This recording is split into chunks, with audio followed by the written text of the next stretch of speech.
Over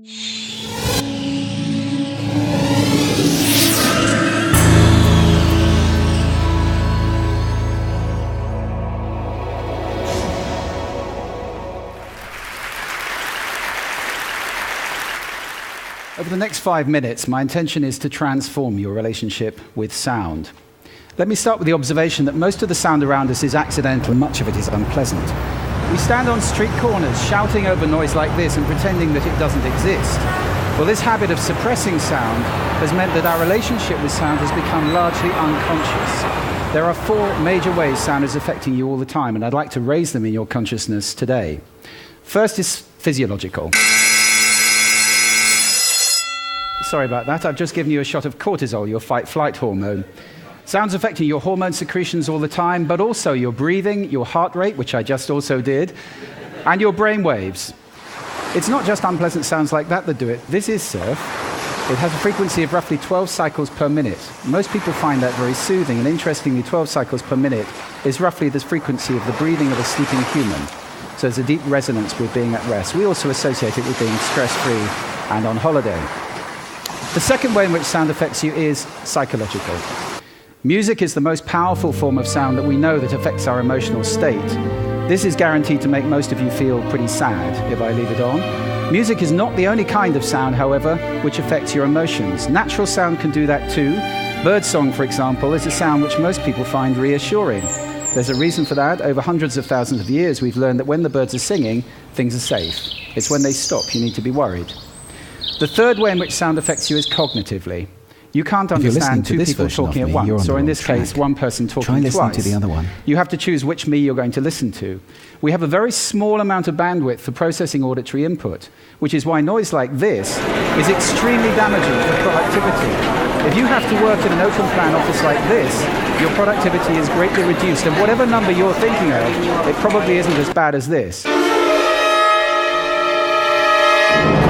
You are 1/3 as productive in open plan offices as in quiet rooms. And I have a tip for you. If you have to work in spaces like that, carry headphones with you with a soothing sound like birdsong, put them on, and your productivity goes back up to triple what it would be. The fourth way in which sound affects us is behaviorally. With all that other stuff going on, it would be amazing if our behavior didn't change. So ask yourself, is this person ever going to drive at a steady 28 miles per hour? I don't think so. At the simplest, you move away from unpleasant sound and towards pleasant sound. So if I were to play this, for more than a few seconds, you feel uncomfortable. For more than a few minutes, you'd be leaving the room in droves. For people who can't get away from noise like that, it's extremely damaging for their health. And that's not the only thing that bad sound damages. Most retail sound is inappropriate and accidental and even hostile, and it has a dramatic effect on sales. For those of you who are retailers, you may want to look away before I show this slide. They're losing up to 30% of their business with people leaving shops faster or just turning around on the door. We all have done it, and leaving the area because the sound in there is so dreadful.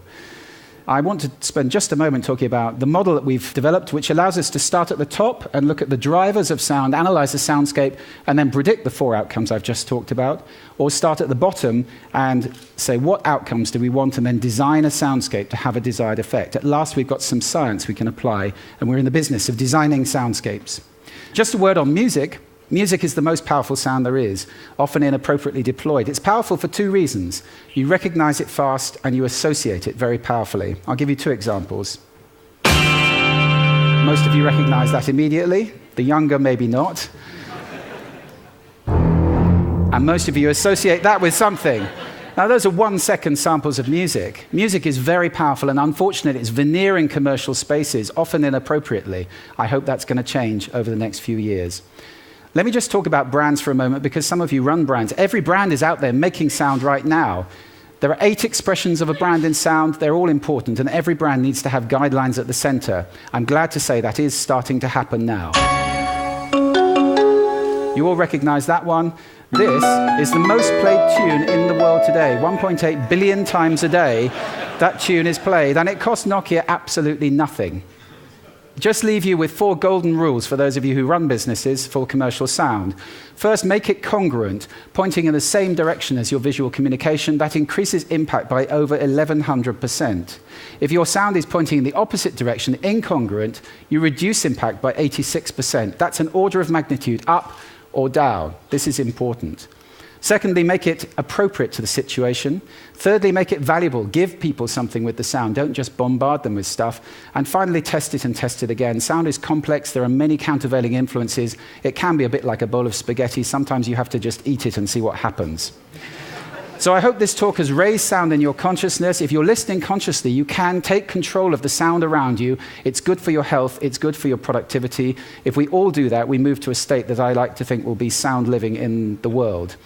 I'm going to leave you with a little bit more birdsong. I recommend at least 5 minutes a day, but there is no maximum dose. Thank you for lending me your ears today.